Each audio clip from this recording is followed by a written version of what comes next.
Buenos días. Vamos a ver lo que algunos autores consideran sería el fin de la televisión. Este concepto fue acuñado por Mario Carlón y él junto con Carlos Escolari hicieron un libro que se llamaba El fin de los medios.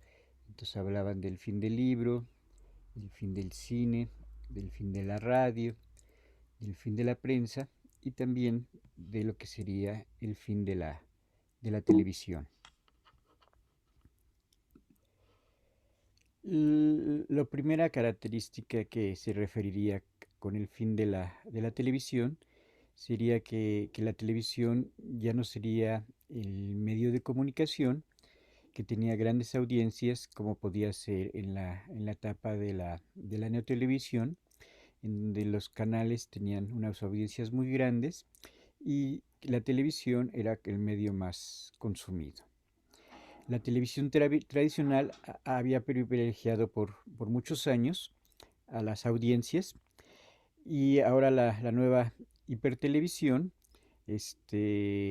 aparte de privilegiar lo que tiene que ver con el entretenimiento, se está beneficiando de públicos minoritarios. También viene el cambio del Internet y estos cambios del Internet van a permitir nuevos canales de televisión por streaming dirigido a audiencias más pequeñas, las cuales pueden seleccionar los programas que quieren ver. Entonces, a partir de nuevos canales en Internet, se va a cambiar este modelo de la televisión abierta, que tenía grandes públicos, a canales que tienen menos públicos y que van dirigidos a públicos y temáticas mucho más específicas. Esta sería como una de las características que van a tener estos nuevos cambios de la televisión.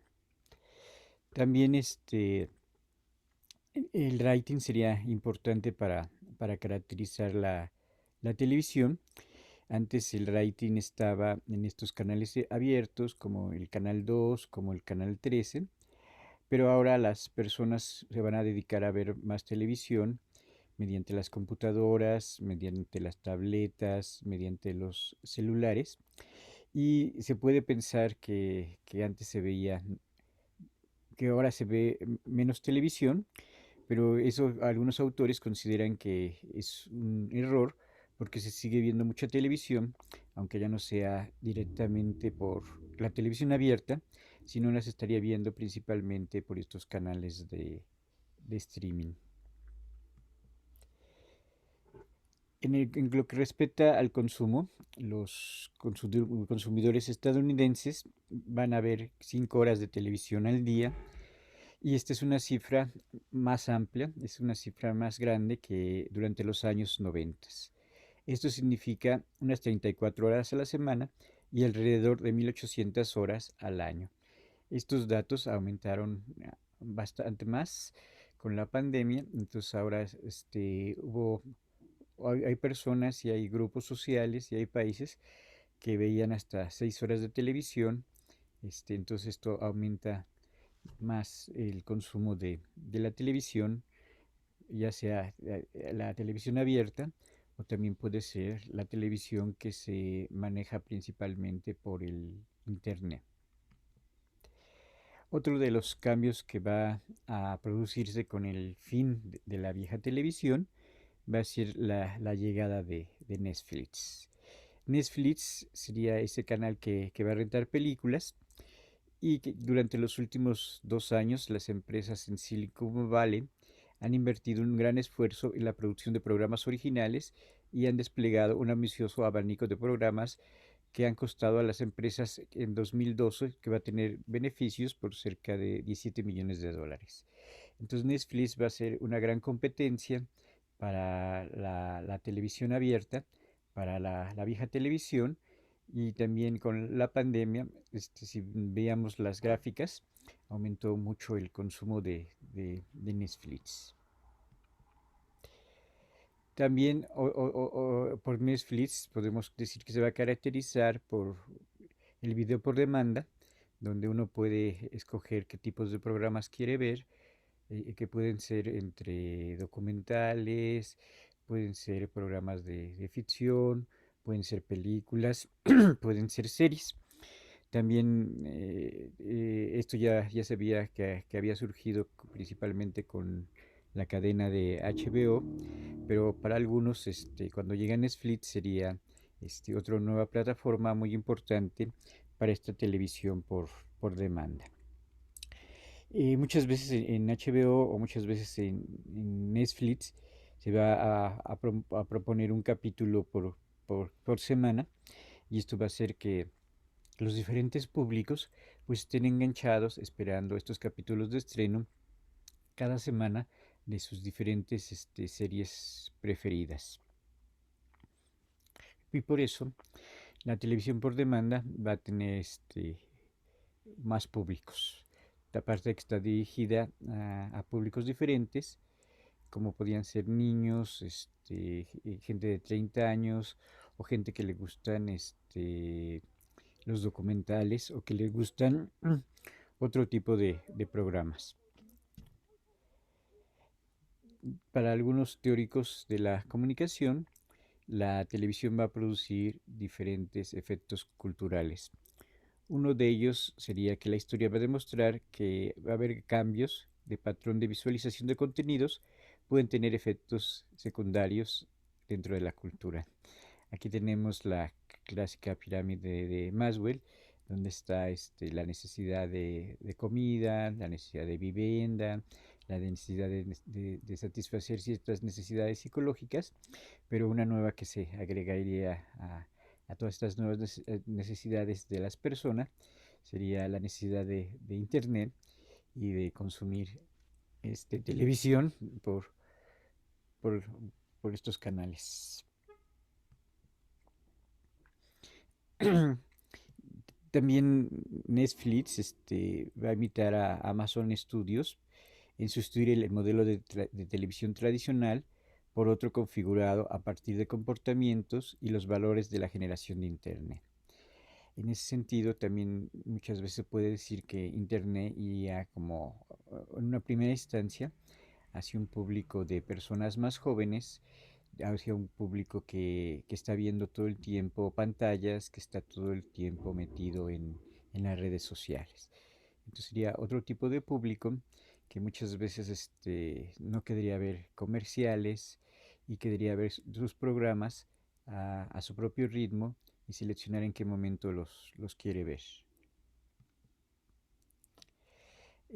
También estas diferentes televisoras van a tener determinados gustos compartidos, lo que va a dar una determinada identidad colectiva para atraer audiencias más o menos grandes que van a ser que se proveen mediante streaming y que imaginan una cultura unida por gustos compartidos, ¿no?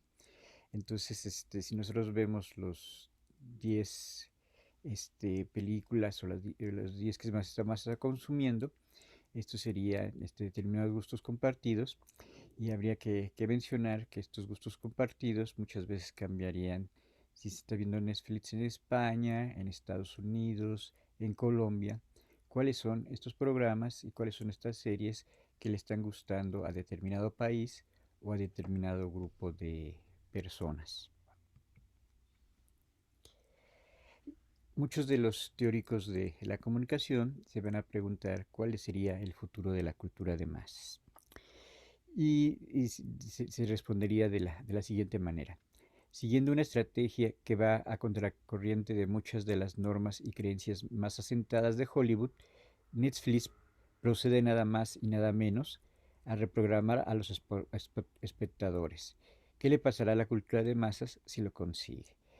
Aquí, como que Netflix te está sugiriendo determinadas películas, determinados programas, y estos programas y estas series que te está proponiendo Netflix serían como un campo completamente alternativo a la televisión tradicional y también al mercado cinematográfico tradicional, ¿no? Entonces, en la pandemia, este consumo de películas, este consumo de series fue muy fuerte en comparación con las salas que estaban cerradas y en comparación con los canales abiertos. ¿Qué pasa con las películas? Desde el fin de semana de estreno en los grandes cines y 2 años de la ventana de lanzamiento, una película va a pasar por líneas aéreas, los hoteles, los DVD, la película por cable y estándar, y el Internet, un proceso en el que decae su valor percibido. Esto también cambió bastante en el último año, porque se atrevieron a estrenar determinadas películas por streaming mucho antes de que pasaran en los cines. Entonces antes los estrenos de las películas eran en una sala de cine y ahora va a haber muchos estrenos mediante Netflix, mediante HBO, antes de que lleguen a las salas. Esto, la industria de Hollywood lo va a considerar a veces una competencia desleal porque estábamos acostumbrados a que estas películas primero se estrenaran en salas y aquí menciona que unos años después, pero ahora ya sería que unos meses después se pasan por estas plataformas por demanda. Lo masivo. Si una sensación de novedad o urgencia hace que los espectadores del sector demográfico deseado pongan un canal en lugar de otro, eso puede significar la diferencia entre el éxito y el fracaso. El resultado es una industria cuya más alta ambición es conseguir que enormes grupos de personas miren lo mismo al mismo tiempo, la televisión del acontecimiento. Esas eran las ideas y las premisas principales de los canales masivos, pero ahora con esta televisión por cable y por esta televisión por streaming, puede haber canales de televisión específicos para cada grupo de personas o canales de televisión específicos por determinadas temáticas, ¿no? Puede haber canales de películas, canales de noticias, canales para niños, canales para jóvenes, canales para amas de casa. Entonces ya no se trata de seguir este modelo de que todos estemos viendo lo mismo al mismo tiempo, sino ahora el modelo sería diferente, sería de que cada quien mire lo que le gusta en el momento en que le gusta. No estar todos conectados al mismo tiempo y al mismo programa. Entonces esta idea de lo masivo ya no va a funcionar tanto con la nueva hipertelevisión. ¿Qué pasa con estos cambios en la televisión? En lo más alto los acontecimientos, la acontecimocracia, están producciones como el Super Bowl o los Óscares que consiguen hacerse con la atención de la mayor parte de las audiencias estadounidenses y por tanto consiguen las mayores tasas publicitarias, alrededor de 4 y 2 millones de dólares respectivamente. Estos serían como ciertos acontecimientos que muchas veces se le siguen dejando a la televisión abierta, pero ahora muchos de estos acontecimientos, como podía ser el Super Bowl, como podían ser los partidos de fútbol, como podían ser las Olimpiadas, ya también van a ser transmitidos por la televisión de paga y por determinadas plataformas de streaming. Entonces está cambiando esta idea de que solamente la televisión abierta puede tener estos tipos de programas. El mercado y la televisión. La televisión en sí, como dijo Walter Lippmann, uno de los fundadores de New Republic, ha sido durante mucho tiempo la criatura, el sirviente y sin duda la prostituta del mercado. Esto era que la televisión abierta siempre había privilegiado lo masivo, los grandes ratings y los comerciales. Si ahora vemos la televisión, muchas veces un comercial en televisión abierta, principalmente de Canal 2 o principalmente de Canal 1, puede llegar a durar hasta 10 minutos en lo que se retoma el hilo del programa. Las cadenas de Internet. En Internet la gente es mucho más leal a sus intereses y obsesiones que una programación impuesta desde fuera. Aunque muchos puedan acabar viendo las mismas cosas que los demás, esto tiene lugar de una manera incremental, por medio de algoritmos de recomendaciones y apoyos personales en tweets, estados de Facebook y correos electrónicos. Entonces la gente se acostumbra a ver estos canales de paga y la gente muchas veces está más acostumbrada a seleccionar los programas que le gustan, muchas veces sin estos comerciales, a través de estas plataformas como HBO o como podía ser el caso de Netflix. Entonces por eso la televisión fuera de la televisión o la televisión mediante internet va a ir ganando más públicos, y por eso la televisión abierta muchas veces va a ir perdiendo públicos porque puede seleccionar los programas y las series que prefiera. Aquí vendría algo que se ha convertido como en algo muy importante, que sería el derecho al acceso de Internet. Este derecho de acceso a Internet principalmente sería de que los gobiernos quieren expandir el Internet cada vez a más grupos sociales, cada vez a más personas, porque mediante el Internet nos estamos informando, también sirve para la educación y por supuesto que sirve para el entretenimiento. Entonces es un derecho que principalmente la Organización de las Naciones Unidas ha propuesto que sea para todas las personas y que sea algo completamente universal y que todos tengamos derecho a esta plataforma porque serviría para fines educativos y también estaría relacionado para algunos fines de crecimiento económico principalmente. Recomendaciones. Aquí se da el caso de un festival de música de YouTube que parece ser que cuando se pasó tuvo pocos visitantes, pero en cambio cuando se vio mediante las diferentes plataformas de internet va a adquirir muchísimas más espectadores. Entonces muchas veces no sería solamente la transmisión, sino sería la capacidad viral que puede tener una noticia, que puede tener un comentario, que puede tener un youtuber.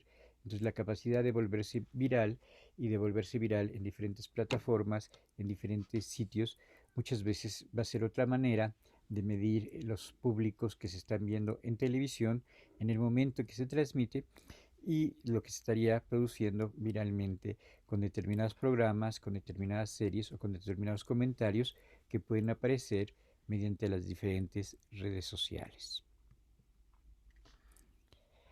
Aquí en Internet se va a crear principalmente una cadena de usuarios muy grandes. El director general de Netflix va a decir que va a percibir un sutil pero significativo cambio en la nomenclatura. Había dejado de referirse a las empresas como startup tecnológica o nuevo medio y empezaban a referirse a ella como una cadena. Entonces las cadenas que aparecen sería de que muchas veces ahora las recomendaciones van a estar en YouTube, se va a hacer una cadena de persona a persona y de repente ciertas series se van a buscar, como sería el caso de lo que sucedió con Roma, que la gente sabía que estaba en Netflix y la gente la iba a buscar a esa cadena. O lo mismo que está sucediendo con la serie de Somos, que la están recomendando por Facebook, la están recomendando en periódicos, la están recomendando en revistas, la están recomendando en YouTube y la gente pues accede al sitio de Netflix para poder ver la serie de Somos. O la película de Chloe Zhao que se llama El Jinete, que se estrena en Netflix y entonces como se ha promocionado mediante los dos medios, la gente va a esta plataforma para ver esta película.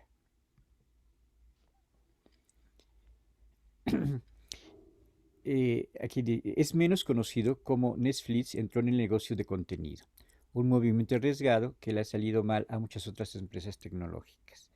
Aquí se podría mencionar que otras empresas que querían vender estas series, vender estas películas bajo este sistema de demanda, no les salió y no fue tan exitoso como Netflix. Gracias a que este modelo de Netflix ha sido muy exitoso, es que ahora están surgiendo nuevas plataformas de venta de series y de venta de películas. Este, y a Netflix se puede decir que va a tener más competencia en la venta de estos diversos programas.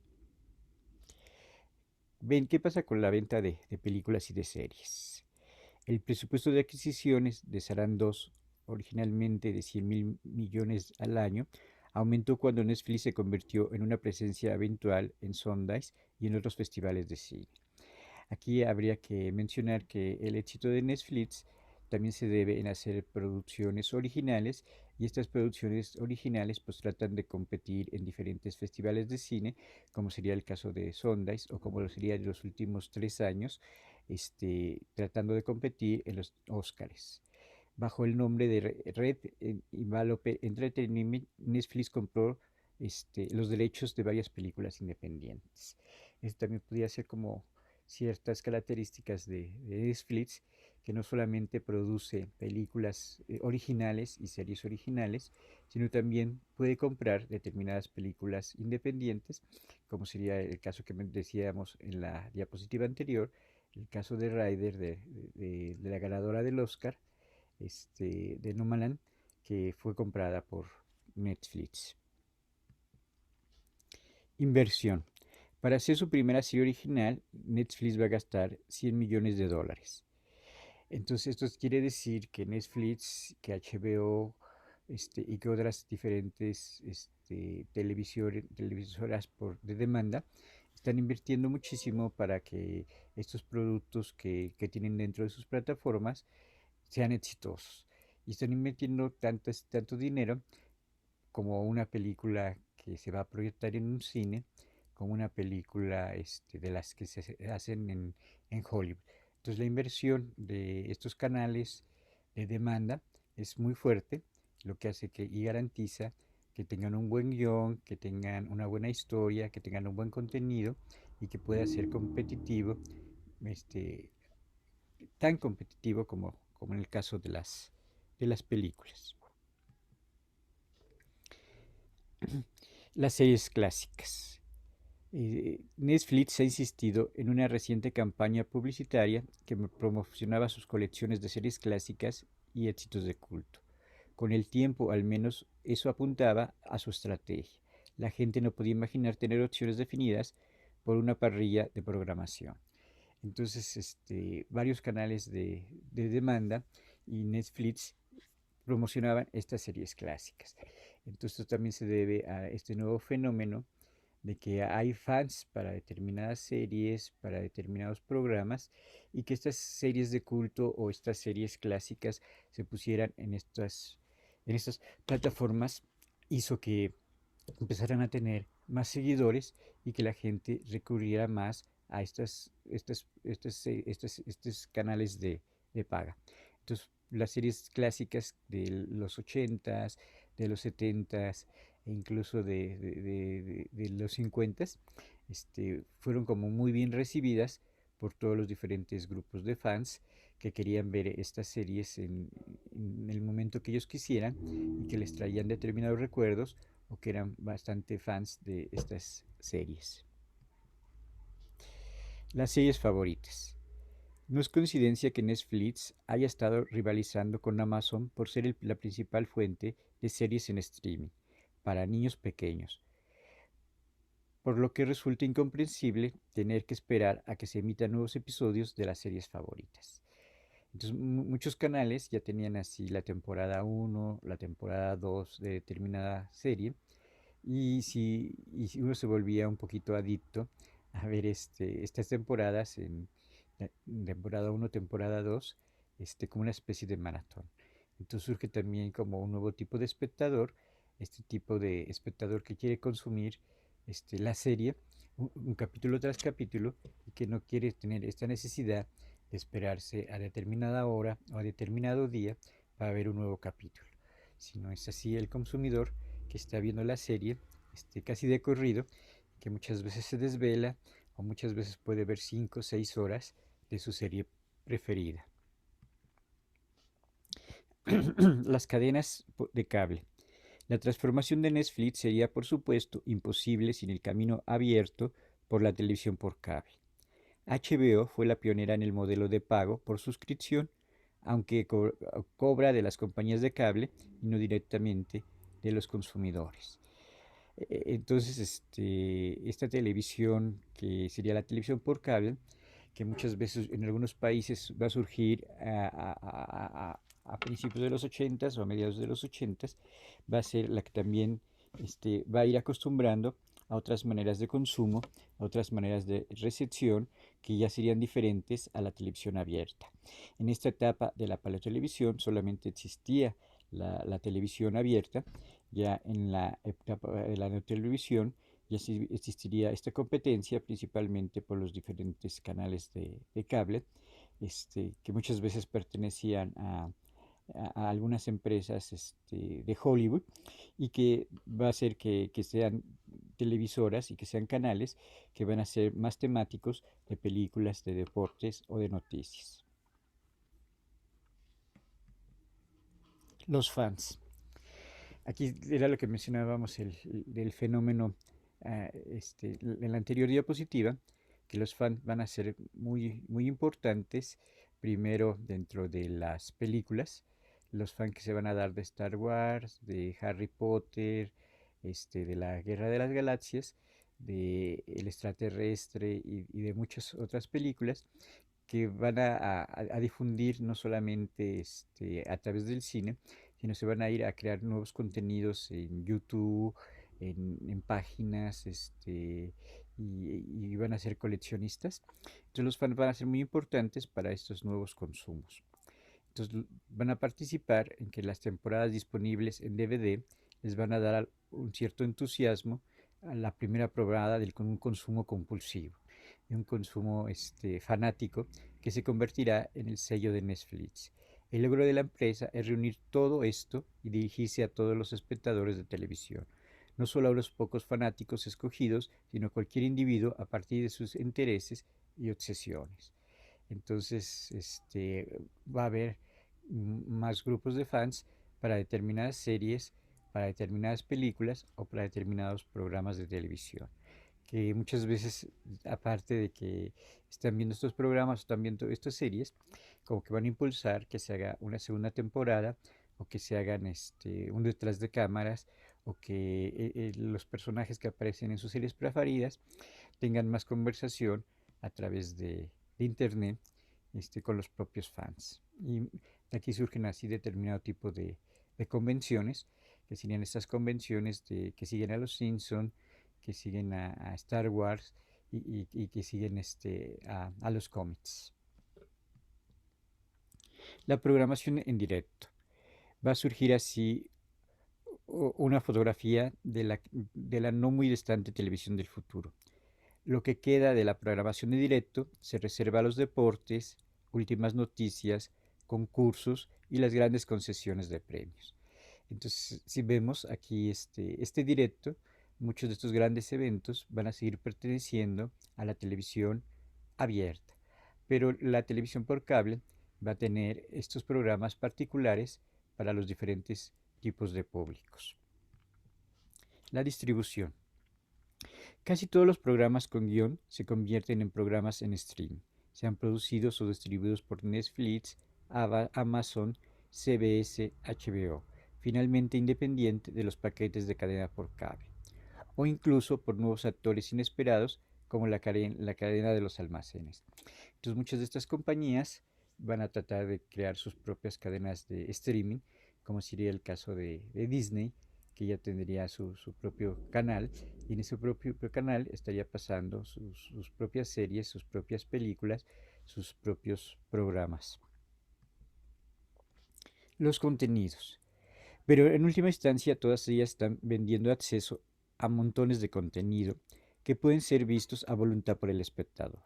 Esta sería una característica muy importante, ¿no? El espectador selecciona en qué momento quiere ver esos programas, en qué momento quiere ver esas series. Puede parecer raro, pero en realidad hace que la televisión algo mucho más parecido al resto del mercado minorista, o más específicamente, más parecido a los viejos videoclubs en que Saran 2 empezó su carrera, pero actualizados por una nueva era. Antes, los, las cadenas de video funcionaban un poquito así, de que el espectador iba, alquilaba una película y la podía ver en su casa en el momento que quería, y luego le regresaba esta película, ¿no? Ahora es mucho más fácil porque estas cadenas de streaming te tienen un amplio gama de categorías que muchas veces también están clasificadas, y tú puedes consumir estas películas en el momento que quieres, ¿no? También tienen la capacidad de que tú las puedes adelantar, las puedes retrasar, las puedes detener en el momento que quieras, ¿no? Entonces, algo mucho más sencillo de ver, a diferencia de la televisión abierta, que es solamente bajo determinado horario y tú no las puedes ni atrasar ni retroceder las películas. Y además en la televisión abierta pues, está sometido a una gran cadena de comerciales. La TV es importante, pero la televisión, a pesar de la fragmentadora influencia de Internet y de la proliferación de canales por cable, sigue uniéndonos más que cualquier otro medio. Esta sería una de las tesis que van a defender algunos defensores de la televisión, que dicen que la televisión abierta, aunque exista ahora muchísimo más competencia, se ha modificado, se ha transformado, ha cambiado, ha mutado, entonces se ha adaptado a que la televisión abierta se transmite y se ven, pasan programas a nivel general, a nivel global, pero muchas veces estos contenidos son fragmentados en cápsulas más pequeñitas y se van a transmitir principalmente por YouTube o por las propias plataformas streaming que tengan Televisa o que tenga TV Azteca, que puedan distribuir a través, no sé, de YouTube, a través de Facebook o a través de otras redes sociales. Entonces, para muchos consideran esta capacidad de transformación de la televisión abierta, que trata de interrelacionar con espectadores a través del Internet y que trata de difundir estos contenidos a través de otras plataformas. Entonces la TV ha cambiado, pero dicen que muchas veces en algunos momentos la televisión abierta pues sigue siendo este medio importante que puede reunir grandes públicos. Si no eran los grandes públicos de hace 10 o 20 años que tenían 40-50% de audiencias y que se decía que casi mucha gente estaba viendo el mismo programa o la misma telenovela o la misma serie al mismo tiempo. Aquí se ha fragmentado esto, pero sí tiene esta capacidad de reunir grandes públicos para determinados programas o en determinados momentos, ¿no? Como podría ser el caso de fin de semana o ciertos eventos especiales que tienen que ver con concursos de belleza, con partidos de fútbol, o con visitas como de personajes como el Papa. Subculturas. Si la subcultura popular moderna se sostiene en un pilar central de entretenimiento masivo, flanqueado por subculturas más pequeñas, lo que debe sustituirlo es una infraestructura muy distinta que consiste en islas de fans fanáticos. En la década de los 80 se hablaba de las diferentes subculturas que tenían que ver con los diferentes grupos de jóvenes, con diferentes grupos antes se decía minoritarios, pero está mal dicho, que serían los grupos de mujeres o la gente de provincia. Ahora se dice que sería esta isla de fanáticos. Esto se referiría a que ahora ya no los podemos ver tanto por su capacidad de conocimientos, por su capacidad económica, sino en los grupos de fans pueden existir diferentes clases sociales, diferentes estilos de vida, diferentes formas de consumo, diferentes poderes adquisitivos, pero pueden estar uniéndose por ser fanáticos del mismo producto, ¿no? Entonces puede haber un producto como Star Wars, que a lo mejor puede haber gente que tenga mucho dinero y que puede comprar todos los juguetes y todas las naves espaciales que aparecen, pero también puede haber gente que tenga menos dinero, pero están unidos en esta isla, en este grupito de fans, porque siguen a la misma serie, siguen al mismo programa, siguen a ese mismo personaje de ese programa.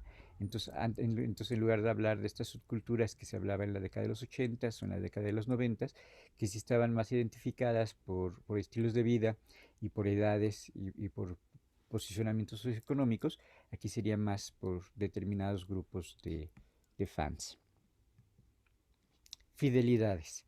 En el caso de Estados Unidos, hacia una en la gente establece fidelidades más personalizadas, como las de un particular grupo de espectadores obsesionado con Game of Thrones. Aquí serían determinados grupos de fans que van a surgir en Estados Unidos hacia determinada tipo de serie o hacia determinadas películas. Este grupos de fans también se han dado en los casos de Latinoamérica o en el caso de México, que seguirían a determinado personaje, a determinado actor, a determinada programa de televisión, ¿no? Entonces, aunque parezca increíble, creo que sí hay ciertos actores o ciertas actrices en Televisa y en TV Azteca que tendrían así determinados fans que los siguen. Comunidades virtuales. Pero no todo es motivo de consternación. La comunidad perdida puede ser la comunidad recuperada. Y a medida que la cultura de masa se debilita, crea espacio para quienes de otro modo podrían ser expulsados. Cuando conoces a alguien con las mismas pasiones y gustos, la sensación de conexión puede ser muy profunda. Entonces estos grupos de fans tendrían una conexión entre ellos y estos grupos de fans que siguen estos determinados programas se van a estar en todas las redes, en las redes de WhatsApp, en las redes de Facebook, en las redes de Twitter, en las redes de YouTube, en todas las diferentes redes van a estar tratando de interrelacionarse y van a tener ciertos elementos identitarios de ese grupo que está relacionado con esa serie o con ese programa de televisión. Afinidades. Comunidades más pequeñas de fanáticos, forjadas a partir de perspectivas compartidas, ofrecen una mayor y más genuina sensación de pertenencia de una identidad nacional fruto del azar geográfico. Aquí no es tanto por esta identidad nacional, sino es que ese grupo de fans pueden seguir determinada manga, determinado programa, determinado grupo musical, determinada cantante o determinado youtuber. Entonces se crean estas afinidades de eh, que tienen similares gustos. La televisión nacional. Es imposible saber si un futuro basado fundamentalmente en los fanáticos es superior objetivamente, pero vale la pena tener en mente que la idea de un gran medio de entretenimiento que une al país no es de hecho una tradición muy vieja, particularmente estadounidense o necesariamente noble. Aquí, pues todavía podemos hablar de que la televisión abierta, principalmente en determinados países, ha tenido programas que han durado mucho tiempo, ¿no? Entonces pienso en el programa de Chabelo, pienso en el noticiero de Saludowski, o pienso ahorita en el programa de la mañana de hoy, que creo que no sé si tiene 20 o 25 años. Entonces muchas veces estos programas, en el programa de Don Francisco, que eran programas que la gente les era fiel, porque eran programas que ya tenían más de una década o más de 2 décadas de transmisión y que la gente estaba acostumbrada o sigue estando acostumbrada a ver estos programas, principalmente los programas de la mañana o el noticiero de las 10 de la noche o determinado tipo de programa. Diversidad. Sin duda, una cultura en la que el nicho suplanta a las masas está más cerca de la visión original de las Américas, de un nuevo continente verdaderamente abierto a los diversos y excéntricos grupos que llegarán a él. Aquí habría como una diferencia en que Estados Unidos ha sabido como muy bien manejar cuáles son estos programas que se pasan en TV abierta y cuáles son los programas que la gente sigue, pero también al mismo tiempo en estas plataformas de streaming ha ido tratando de diversificar a muchísimos públicos qué tipo de programación se les dirige, ¿no? Qué tipo de programas va para niños pequeños, para niños más grandes. Aquí pensemos en Nickelodeon, en estos programas que van para los niños, para jóvenes, para adultos, para gentes de la comunidad LGTB, para gentes como migrantes, ¿no? En Estados Unidos existen cadenas que son en español, entonces ha sido como una televisión que se ha ido a diferentes tipos de públicos, ¿no?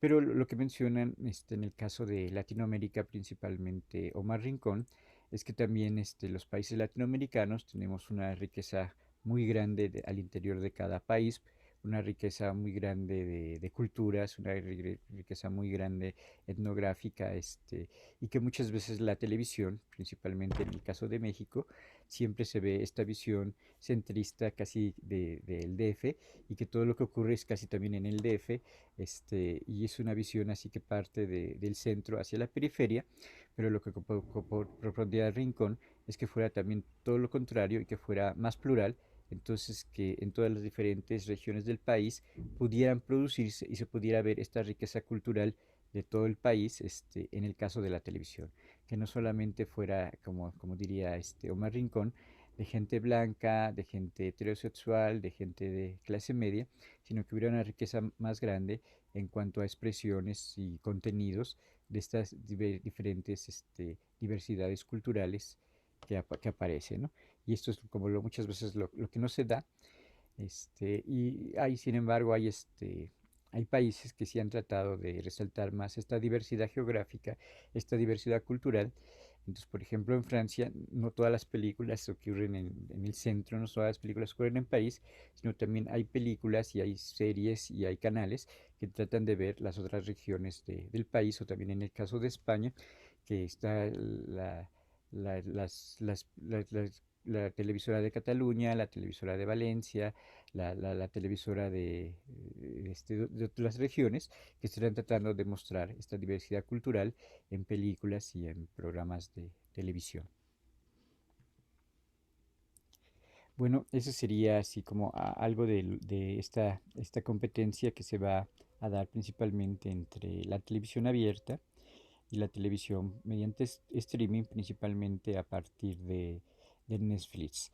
Entonces, estos cambios son muy importantes para esta que sería la nueva hipertelevisión, y que serían nuevas maneras de consumo, nuevas maneras de recepción, y que también ha renovado completamente la manera en que se hace la manera en que se hacen los estilos de programas, que ahora pueden ser más cortos, que ahora pueden ser diferentes y que van dirigidos a públicos más diversos, ¿no? Entonces, eso algunos autores lo denominan la televisión fuera de la televisión, o otros autores lo denominan lo que sería la vieja televisión en comparación con esta nueva televisión que va a aparecer en nuestras nuevas plataformas. Pero sin lugar a dudas, pues es un cambio muy importante, este cambio muy importante principalmente a partir de la última década, que va a diferenciar a esta vieja televisión de esta nueva televisión, o a esta televisión en la televisión y esta televisión fuera de la televisión. Bueno, eso sería todo.